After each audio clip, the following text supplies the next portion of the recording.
যার ছেলে সালাত আদায় করে না, 20 বছর 22 বছর 25 বছরের ছেলে যারা সালাত আদায় করে না, এর বাপ পৃথিবীর বুকে বেঁচে আছে কথা আমরা মানি না। এখন যত যুবক এরা যারা সালাত আদায় করেন, এদের কারোর পৃথিবীর বুকে বেঁচে নেই। একজন বলেন যে আমার বাপ পৃথিবীর বুকে বেঁচে আছে, আমি সালাত আদায় করি না, বলেন, উঠে যান দেখি, বলেন না গো, বলেন দেখি, আপনাকে কবর দিয়ে চলে যাবো এখানে। যার বাপ পৃথিবীর বুকে বেঁচে আছে তার ছেলে সালাত আদায় করবেই করবে। যার বাপ পৃথিবীর বুকে বেঁচে আছে তার ছেলে, তার মেয়ে, তার স্ত্রী সালাত আদায় করবেই করবে। যার বাপ, যার স্বামী, যার শ্বশুর পৃথিবীর বুকে বেঁচে আছে তার বাপ, তার ছেলে, তার পুত্রবধূ সালাত আদায় করবেই করবে।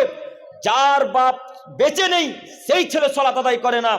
এখন উপস্থিত যত যুবক সালাত আদায় করে না, এদের কারোর বাপ বেঁচে নেই, এদের কারোর বড় ভাই বেঁচে নেই, এরা নাকি সবাই কবরে চলে গেছে, এরা সব মারা গেছে। যদি বেঁচেই থাকতো তাহলে ওই ছেলেটা সালাত আদায় করলো না কেন?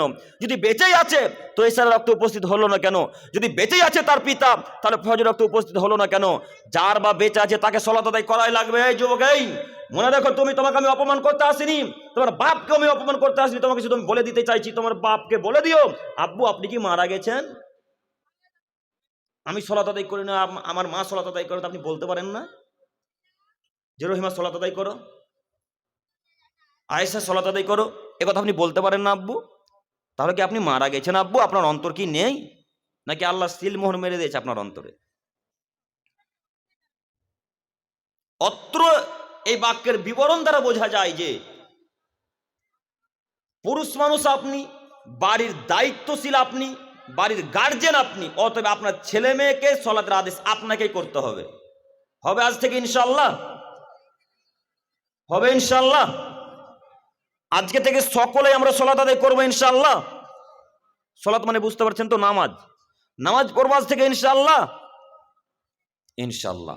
সম্মানিত উপস্থিতি, আমি আপনাকে বোঝাতে পারি না যে বাপ কত বড় একটা দায়িত্বশীল মানুষ। বাপ অনেক বড় একটা দায়িত্বশীল মানুষ। আর যদি আপনার এই ক্ষমতাটুকু না থাকে তো বিবাহ করেছেন কেন আপনি? আপনারা কথা বলছেন কেন? সম্মানিত মা বোন, আপনি কথা বলছেন কেন? আপনার কি লজ্জা হয় না একটুকু?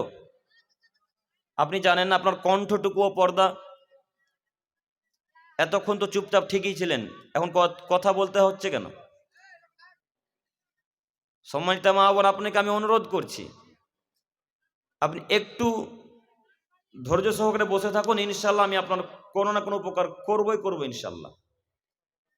সম্মানিত উপস্থিতি, বলছিলাম, আপনি যদি নিজের বাড়ির ছেলে মেয়েকে পরিবর্তন করতে না পারেন, আর যুবক তোমাদেরকে বলছি, তোমরা যারা এখন পর্যন্ত বিবাহ করোনি, তোমাদেরকে বলছি তোমরা বিবাহ করো না গো, বিবাহ করো না। কেন আব্দুল করিম সাহেব বিবাহ করবো না মানে? বয়স আজকে 25 বছর হয়েছে, বিবাহ করবো না মানে?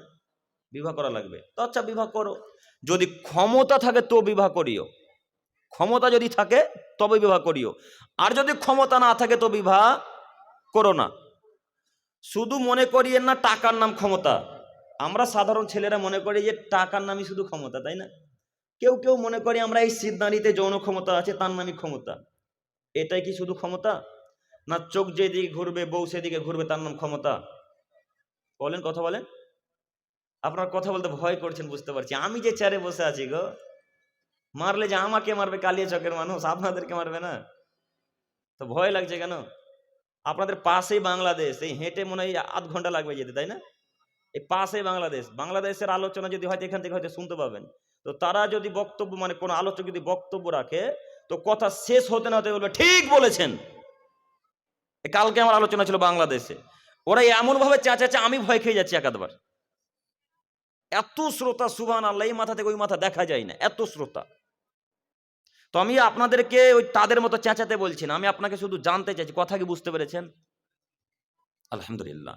তো আমি আপনাকে বলতে চাইছি, ক্ষমতা যদি থাকে তবে বিবাহ করিয়েন, আর ক্ষমতা যদি না থাকে তো বিবাহ করিয়েন না। আব্দুল করিম সাহেব, তো কি করব? বিবাহ যদি না করি কি করব? এখন সিয়াম থেকে থেকে থেকে থেকে থেকে রোজা রেখে রেখে রেখে রেখে রেখে নিজের যৌন ক্ষমতাকে নষ্ট করে দিয়েন, বিবাহ করিয়েন না। বিবাহ করলে ক্ষমতা লাগে, বিবাহ করলে ক্ষমতা লাগে। চোখ যেদিকে ঘুরবে বউ সেদিকে ঘুরবে, তার নাম ক্ষমতা। এই রহিমা, ওখানে দাঁড়িয়ে থাকো, আপনার স্ত্রী ওখানে দাঁড়িয়ে থাকবে, তার নাম ক্ষমতা। আপনার স্ত্রী মাথায় কাপড় দিয়ে ঘর থেকে বেরোয়নি, তখন বলছেন এই রহিমা মাথায় কাপড় দেন, দাঁত ভেঙে দেবো তোর, বাড়ি যাও। সঙ্গে সঙ্গে আপনার স্ত্রী বাড়ি ঢুকে গেছে, এর নাম ক্ষমতা। তা আপনার স্ত্রীকে আপনি বলছেন যে মাথায় কাপড় দাও না, তখন আপনার স্ত্রী আপনাকে অকথ্য সে গালি করে বলছে কত ইমানদার হয়েছে। তখন আপনার স্ত্রী বাক্য বলে ওই দিব্যি এই মা যাতে কলসি নিয়ে পানি আনতে চলে যায়, ওর পেট দেখা যায়, ওর পিঠ দেখা যায়, ওর পুরো অংশ বোঝা যায়, সব কিছু, তাও চলে যায়। আপনি কি মনে করেন আপনার স্ত্রী ফ্রি, না শুধু আপনি হক রাখেন? কথা বলেন একটু। আপনার স্ত্রী কি পাড়া প্রতিবেশীর জন্য ফ্রি, না আপনি হক রাখেন শুধু? একটু আমার দিকে তাকান। ওই কালিয়াচক বাজার থেকে আমি বিবাহ করে নিয়ে এসেছি আমার স্ত্রীকে, এই চরি অনন্তপুরে, না কি নাম এটা গো, চরি অনন্তপুরে। তো চরি অনন্তপুরে যে আমি বিবাহ করে নিয়ে এসেছি, 20,000 টাকা মোহরানা আদায় করেছি। কত হাজার? 20,000 টাকা মোহরানা আদায় করে আমি আমার স্ত্রীকে জায়েজ করে নিয়ে এসেছি। আমি তার সাথে এখন উঠা বসা করবো, তার সাথে আমি সুখ সংসার ভালোবাসা কথাবার্তা বলবো আমি। তো আমি আমার স্ত্রীর হক আদায় করব, মোহরানা যেহেতু আমি আদায় করেছি। তো আপনি হক আদায় করবেন এ কথা আল্লাহ বলছেন, আপনি হক আদায় করবেন এ কথা আল্লাহ রসুল বলছেন, আপনি হক আদায় করবেন এ কথা আল্লাহ বলছেন, এ কথা আল্লাহ নবী বলছেন।